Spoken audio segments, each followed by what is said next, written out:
With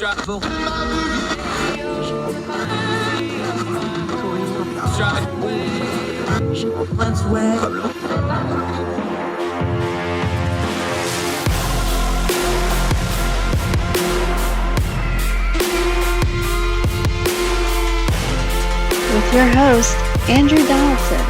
This is Heard Tell. Welcome back to Heard Tell. Okay, this is a guy I talk to all the time. We're just going to do it on camera now. Jason Reed, he is the head of PR and relations. He's the head of the UK lead for Young Voices, somebody I work with behind the scenes quite a bit, working relationship I've really come to treasure. Good guy, but he does a lot of commentating in his own right, especially in UK media, and we got him today. Jason, good to talk to you, my friend. How are you? Good to speak to you, Andrew. I'm doing great, thanks. How are you doing? Yeah, been a while since we've had you on the program. We've had a lot of our other UK friends on. It's good to have you back. Let's start with something that's very different between the US and the UK. Free speech, definitely a topic of interest in the UK right now. You have very different laws. You have the same problem, though, that you feel like, and a lot of people in America feel like, free speech is somewhat under assault. You've been writing about this. This is starting to really play out in the digital and online realm over there with some proposed regulation and rulemaking, isn't it? That's right. We have, in a senior position in government, a woman called Nadine Dorries. Her title, which is quite grandiose, is the Secretary of State for the Department of Culture, Media and Sport. And she is in charge effectively of regulating the internet as far as the UK government goes. And she has put forward a piece of legislation called the Online Safety Bill, which, depending on your perspective, is either world leading in terms of putting the UK at the forefront of regulation when it comes to tech companies, or it's going to put us behind everybody else because we are going to be regulating the internet much, much more harshly than everyone else. It's going to do all kinds of things to undermine innovation, investment, to undermine free speech. As you were saying, it's an amazing behemoth of a bill that contains all kinds of different avenues, all kinds of different aspects, targeting various different parts of the ways that tech companies operate. And I think that a lot has been said in the UK and in the US, indeed, about the civil liberties angle, about the problems with trying to put tech companies in a box and trying to treat them as publishers and hold them accountable for everything that's said online. And we also have this very worrying age verification mandate. Well, the government denies that it's a mandate, but in practice it very much is, which would effectively put an 18 plus lock on the door of any website that the government considers to be adult only. And I think this is a terrible, terrible proposal that has all kinds of problems, which we will only learn about once it's actually been put into law. Yeah, hold on to that age thought for just a second. We're going to come back to it. But the way they're going to get to the age restriction on this is, and the way you wrote about it in politics.co.uk, we're linking to it in the show notes. Please go read this full piece. Is you say, and I'm quoting you here, it's an essentially tantamount to creating an online ID card for every adult in the UK. Is it really that simple? Are they going to try to identify every single adult using the internet in the UK with this kind of a proposal? Well, this is exactly the problem, is it really is that simple a solution to such a complex issue. There's been a lot of discussion in this country, and I know around the world as well, about anonymity online and the problems with anonymous abuse online. And so the rather as a clumsy approach that the government has come up with, this sledgehammer to a nut solution, is, well, let's just mandate that everyone who goes online has to prove who they are and has to prove that they're an adult in order to access certain parts of the internet, so we can hold everyone accountable much more easily. And so it will effectively, as I wrote in the piece, it will lead to mandatory online identification for everyone in the UK who wants to dare to use the internet. And of course, that is a very, very lofty goal. It's very hard to see how that will actually be enforceable. Are you really going to mandate that someone creating a Twitter account or someone registering to use any website has to provide ID? It does seem like it will create a sub-internet just for the UK, that we don't have access to a lot of the internet that the rest of the world does, because we've got all these very bizarre and very, very harsh interventions and rules governing the ways that we can interact with these different websites. It's a very, very simple solution that doesn't address any of the many problems. A lot of this discussion came about after the very tragic incident in which an MP called David Amos was murdered in his constituency office a few months ago. Now that was awful, and that person who committed that atrocity has been, of course, put on trial and put behind bars for a very long time. But bizarrely, that led to a lot of MPs talking about online abuse. And there were a group of MPs who actually tried to push the online ID card law under the name David's Law, named after the late member of parliament, somehow suggesting or implying that if we could crack down on online abuse using an online ID system, that there would have been less danger of this MP being killed. Now, I don't see the link there. I think it's a red herring. I think a lot of people who are concerned about free speech online and about basic civil liberties are very, very unhappy about this link being drawn between a real tragedy and the issue of violent crime and abuse online, which is you can't tackle those things in the same way, but the government doesn't seem to realize that. Yeah, we have a joke here in America that any law that has a name attached on it is probably hiding some really bad policy once you get into the nitty gritty of it. I don't know if that applies in the UK. Let's deal with anonymity real quick, though, before we move back to the age thing, because you and I are both people. We write, publish, we do media. Our faces are out there. We use our real names. That's a conscious decision we all make. At ordinary times, we do have people that are pseudonymous, that we protect their identities because they're, business people, whatever the case may be. I'm a big proponent of online anonymity. I think it is a key component to free speech. Even the founding fathers of America, when they wrote the Federalist Papers, were using pseudonyms for various reasons. I think that's an important piece. I understand it makes a mess. I understand it doesn't keep things neat and clean. I understand it can be abused. At the same time, freedom is never neat and clean and stays within the lines on things. I think anonymity is a very important fight to have out when we're dealing with things like online ID bills and attempts to crack down on free speech online. What are your thoughts? I agree completely. This desire for, as you say, neatness and cleanliness in the online debate is something that we see very commonplace among authoritarian regimes. This is what the Chinese Communist Party wants, right? They want all of the online discourse and all of the discourse altogether, in fact, to be very neat. They want to be able to trace everything back to everybody so they can hold people very, very accountable for what they say, to the point that you don't have any free speech to say what you want at all. But as you say, if we're going to have free discourse, if we're going to have free speech, it is going to be messy. That is not a bad thing. That's the way it's supposed to work. It's imperative that everyone has the opportunity to access resources, to access websites, to communicate with people anonymously if they want to. If we take away that very, very basic right, and one of the biggest advantages, I would say, of having an internet to begin with, then there's no limit to what we can't do in the name of rolling back civil liberties. And this brings us right back to where we started and what you're writing about this piece, this age thing. I get why people go to it, because, it's just natural to go like, oh, we're going to protect the children. We do all kinds of things for the children. The problem with that is, especially when it comes to online, the children know way more about technology than the adults do. I'm telling you, I have teenagers. There's stuff that I try to do online. I just have to go get them, and I do this stuff all day, every day. I think it is very wayward to start putting age. The older I get, I'm just going to be honest with you, just on a personal level here. The older I get, the less I like age limits on certain things. Now, I understand things like alcohol, pornography, cigarettes. I get those sorts of things. Yes, you want age limits.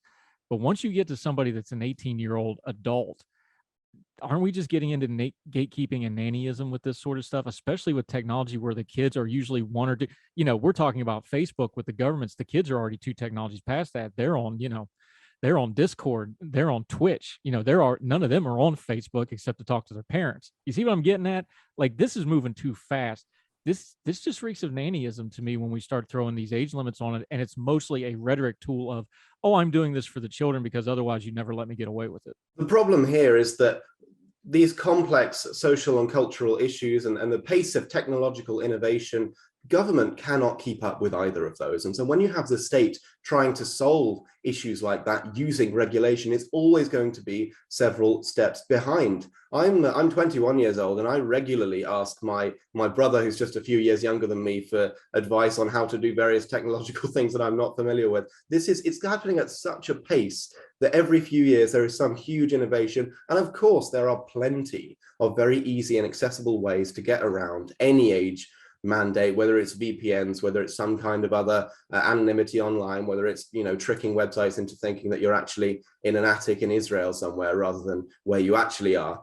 And so these kinds of cack-handed measures to just slap age mandates on things never ever work, because the government is not in a position, even if it wants to, even if it's really committed, it's not in a position to regulate our interaction with the internet in that way. And there are even more, that's on a very base level, there are even more complex and detailed proposals, issues with this proposal, sorry, that come out once you dig a little bit into the detail. There was some interesting research done by the Adam Smith Institute, which is a free market think tank here in the UK. When this proposal last came around, which was when it was floated by Prime Minister Theresa May a few years ago and was nicknamed the Porn Laws, after the Corn Laws. And so they uncovered the fact that MindGeek is a name of the company that would be providing a lot of these age verification services. And MindGeek, by pure coincidence, also happens to own a number of pornography sites, including, I think, RedTube and possibly one other. And so by pure coincidence, I'm sure, and nothing else, you would have to provide your identification and maybe even credit card details and things like that to the same company that owns the pornography sites that you might be trying to visit using those age verification measures. This is just completely backwards. This kind of thing can never, ever work in practice, because there are all these issues with security and with privacy. And this is not the way to tackle an issue like children accessing adult content online. One of the many other issues which I touched on in the piece as well is that you then have to define what adult content is. You then have to decide what is the content that children are allowed to see and what they're not. And the way that it's defined in the Online Safety Bill by the UK government is very, very worrying, because they use, quote, psychologically harmful content, but they don't really explain what psychologically harmful content is. And so it seems like they're not just going to ban, a few porn sites and leave it at that. It seems like they are giving themselves the power to ban almost everything except for a few extremely colorful and child-friendly websites if they want to, and to restrict access to those unless you hand over your details. So this was never about children to begin with. This is about the nanny state. It's about power. It's about putting in place barriers for ordinary people doing ordinary things like browsing the internet. Yeah, and you mentioned, Jason Reed joining us, you mentioned communist China a minute ago. They have openly complained about the fact that they can't enforce their internet laws on children because they keep going past their bans on like hours of usage. They're only allowed to game during certain times. They were stealing their grandparents' logins. If the evil Chinese Communist Party regime, which can control just about every aspect of life, especially online, can enforce this stuff, there's no way a decently open and free society like Britain is going to be able to do this, is there? That's exactly right. This is one of the few things that gives me hope about the future and about future generations, is the way that the younger people, children and teenagers and Generation Z, perhaps if you want to call them that, respond when these kinds of issues come up. I'm reminded of whatever you think of Donald Trump, when there was that issue of Donald Trump holding rallies in the US and various children and teenagers on TikTok congregating to order lots and lots of free tickets to those rallies and then not turn up, so that Donald Trump ended up talking to an empty room. Now, whatever you think of Trump, I think that is hilarious, first of all, and it's a very, very good indication of the spirit that that young people have when they are confronted with these kinds of very, very ill thought out regulations. And so I just hope that that generational spirit does not go away, and that we can keep resisting. And yes, use your VPNs. Yes, do whatever you have to do to just continue using the internet, continue living your life in the way you want to. Of course, we would never encourage that people break the law, but nonetheless, there are, it seems, a huge amount of flaws in this bill and in every other similar bill that comes up in the UK, in the US, and around the world, because the government ministers, frankly, just don't have the knowledge and the insight that children do into the internet, because they're the ones who have grown up using it. They're the ones who have grown up with it all around them, with it at their fingertips every second of every day. And so children are always going to be ahead of the game. And that's what gives me hope that perhaps these measures will not succeed in locking away most of the internet as much as the government might want them to. Yeah, and as you touched on in your piece, you can also take credit that the people of the UK are overwhelmingly against this, almost 2/3 majority by some polling. So you can take some comfort in that as well. Maybe they'll listen to that. Jason Reed, we're going to continue with him after the break, talk a little UK politics. There's been some developments in some of the stories we've been covering over there. We'll ask him about that because he's there. We'll not. We'll find out what's going on the ground. Our friend Jason Reed from Young Voices, right after the break, as Heard Tell continues.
the ground shake.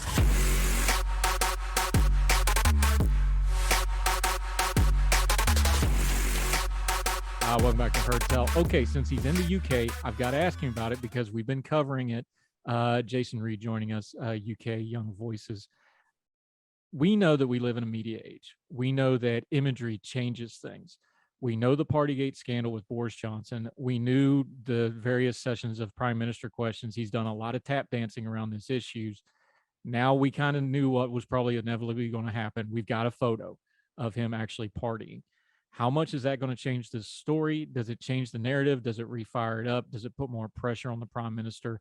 Now that we got the visual, this is the age we live in. It changes things. What's this going to do to this story now? I'm afraid it won't make a huge amount of difference. It feels like the Partygate story has been going for a long, long time. And I feel for the first time relatively confident today in saying I think this is the last development we will see. The Metropolitan Police investigation has concluded.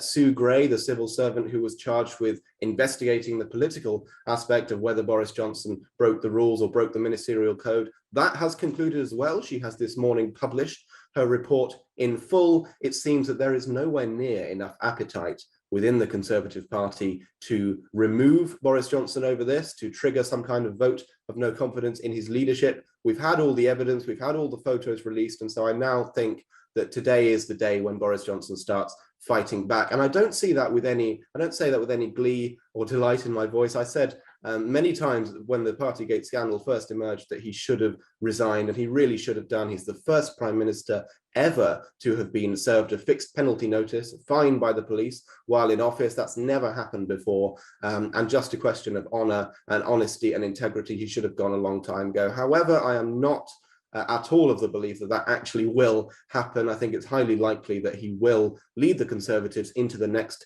general election, which will happen either next year or in 2024, and that they will probably win that as well. As far as Partygate goes, there's been some new details that have emerged today because Sue Gray has published her report. As you said, some photos have come out showing various events that we'd heard about before, but we were lacking some details. There are several aspects which seems to contradict some of what Boris Johnson said, like there was one particular leaving do at which a couple of senior members of Downing Street staff were leaving and they held some kind of small gathering to see them off. And Boris Johnson seemed to imply that it was a very quick, toast of a drink and then leaving. But in actual fact, the photos show that there was quite a substantial spread of food. There was various drinks. There were lots of people in attendance. There are many, many holes you can pick in what he has said. The point of contention is whether he actually lied to Parliament, because if he did lie to Parliament, that is an offence where you have to resign. And if it was clear that he resigned to Parliament, it's almost certain that he would be kicked out by his own party. But because of the way he talks, because he's, for want of a better word, he's kind of slimy in the way that he dodges issues, he has been able to get around it, even though very clearly he has been trying to shift the blame onto other people, shift the focus away from himself throughout this scandal, even when it was very clear that he was very much part of what was going on and very much in the know when those rules were being broken. Sometimes we overthink politics. We get into all the nitty gritty and the 3D chess of it and all that.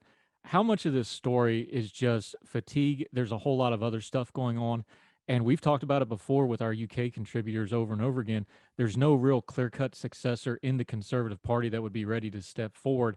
How much of this is just kind of inertia of those factors of there's story fatigue, there's a lot of other things going on in the world, people are trying to move on from this story, and there's nobody to really step up and take Boris Johnson's place. So just practically speaking, taking him out at this point would be problematic for the party. Is it a lot more of that stuff, and we're just putting some of the more political stuff on top of it, trying to make more of it than what it probably was? Well, there is definitely a lot of political fatigue around Partygate. It's been clear, I think, for some time. In fact, I would say it's been clear since almost the beginning that this was not going to be a big enough scandal to force him out of office, because people are tired of hearing about it. And shortly after the scandal first broke, we then had other very significant developments, like, for example, Russia invading Ukraine. And since then, we've had the cost of living crisis in the UK that has really taken hold, and lots of questions being asked about that. And it really puts into perspective how important, or perhaps unimportant, it is to have detailed discussions about whether or not the Prime Minister ate some birthday cake in his office or whether he had drinks in the Downing Street Garden one day 2 years ago.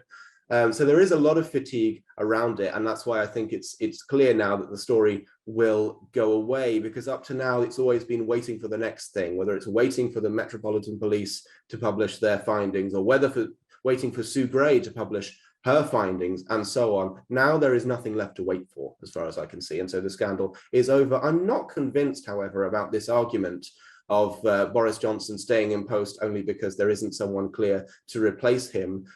When Theresa May resigned in 2019, Boris Johnson was seen by many as the clear successor, and he won that leadership contest by a landslide. But there aren't many occasions before that. I can think certainly of David Cameron, the Prime Minister before that, where there had to be a very clear successor for it to be considered possible for the Prime Minister to resign or to be forced out of office. I think there are plenty of contenders. Rishi Sunak, the Chancellor, has seen his polling ratings tumble a little bit recently, but there's Liz Truss, the Foreign Secretary, who is very, very popular in the Conservative Party. We have various other senior cabinet ministers. There's a huge amount of talent in the Conservative Party. There would be no problem at all. There would be no shortage of candidates if Boris Johnson were to resign tomorrow. The problem is that he is, as some people say, Teflon Boris. Nothing sticks to him. None of these scandals can bring him down. And of course, it's in very recent memory that he delivered Brexit, and he secured that 80-seat huge majority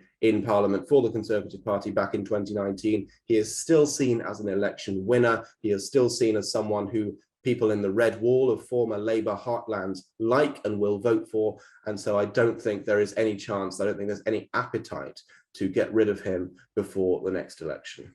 Yeah, he's going to be an interesting case study when we get like 5 or 10 years away from his premiership and look back on it, because he's one of those guys. You call it Teflon.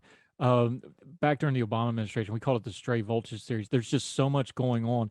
It's not that there's scandals. It's just they kind of come one after another after another. You're just going from scandal to scandal to scandal, and you never stop and process any of it. So it doesn't seem like it sticks. Fascinating political figure going down the road when we look back on his tenure. I think it'll be interesting. Okay, Jason Reed, real quick before we got to let you go, my friend, I want to do this. We have lots of young voices, contributors on this program. You are behind the scenes, one of the leaders of that. I work with you all the time on getting these great guests on here. The good news about that is this is the season where people who are curious about young voices can actually be joining young voices. You're more articulate than I am. That's why you're my boss at Young Voices. Could you articulate to folks who are liberty-minded, freedom-minded, who are looking to do things in the media and writing and commentary realm? Give them the pitch, because this is the season where they can actually take a look at Young Voices and see if they want to jump in with us. I'm proud of my affiliation with them. I think we do a whole lot of really good things and good work. Give them the pitch and let them know how they can do that, my friend. Absolutely. So the Young Voices contributor program takes people on twice a year, and now is the time if you want to apply. The deadline is on Tuesday, May 31st, to apply at young-voices.com, and we can help you if you become a contributor. We have a team of professional editors who will work with you on your writing, and I can testify from personal experience, it makes a huge difference. It will make you into a much better political commentator, a much better op-ed writer, and help you make those connections with media outlets to get published. And this applies in the US, in the UK, in Australia, in France, as of recently as well. And we also have the PR side, we call it, which I'm in charge of, which is to do with TV and radio and broadcast interviews. We train you up and we mentor you. And if you want to, we can talk about booking you for TV and radio interviews. And we hope that we help people gain the professional training and skills that they need to go on and commentate on politics, to have their voice heard, to be a policy analyst, to be a journalist, to be whatever they want to be within the realm of politics and policy. And because we just give you those skills, building that bridge between the media and young people. And when I say young people, officially the upper age limit is 35, but of course, I'm sure Andrew can testify that we have a little bit of flexibility in certain cases on that particular front. Flexibility, that's what we're going to call it now. You're going to call me old with flexibility. All right. I didn't say old, Andrew. I said flexible. Let's stick with that. My birthday's actually on Sunday, so I feel every bit of it, my friend. I appreciate that. Jason Reed, one last quick thing, though. You do a lot of UK media. You're going to do media right after this. What's something that we should be watching from this side of the pond in the UK? I know the cost of living, something both sides of the Atlantic is going to be dealing with. what's one of the media things, because you're in those green rooms, you talk to producers, things like that. What's bubbling that we should be paying attention to over there? Well, this is a very interesting time in the UK media, and a lot of that discourse revolves around how much the UK media should or shouldn't be like American media. In fact, we've had 2 new television channels launch, national ones, in the last year, one GB News and one Talk TV, which is owned by the same company that runs Fox News. And there's a lot of discussion about whether either of them could or should or will soon be the British version of Fox News, and this kind of talking, down the camera in a very opinionated, often right of center way. So I would suggest keeping an eye on those 2 outlets in particular. It's a very, very interesting development that is going on. I think it's a good thing. I think we don't have enough. We didn't have enough variety in terms of TV, news and opinion and politics for people to choose from. And so more is better, and the free market will decide who succeeds. And I think there's a lot of space for new voices to come through. But that is something that I think is really, really interesting to keep an eye on, is how those 2 channels compete and develop, and how they shape the output of the bigger and more established channels like the BBC and like Sky News. Yeah, and we appreciate seeing you on there. We appreciate you getting the young voices out on there. I pitch young voices because one simple thing: the people are outstanding. Every single one of them. It's amazing for the several years I've been with them. Jason Reed, always enjoyed talking to you. It's good to do it on camera. Let's do it again soon, my friend. Thanks so much, Andrew. It's great to talk to you as well. Yes, sir. Thank you.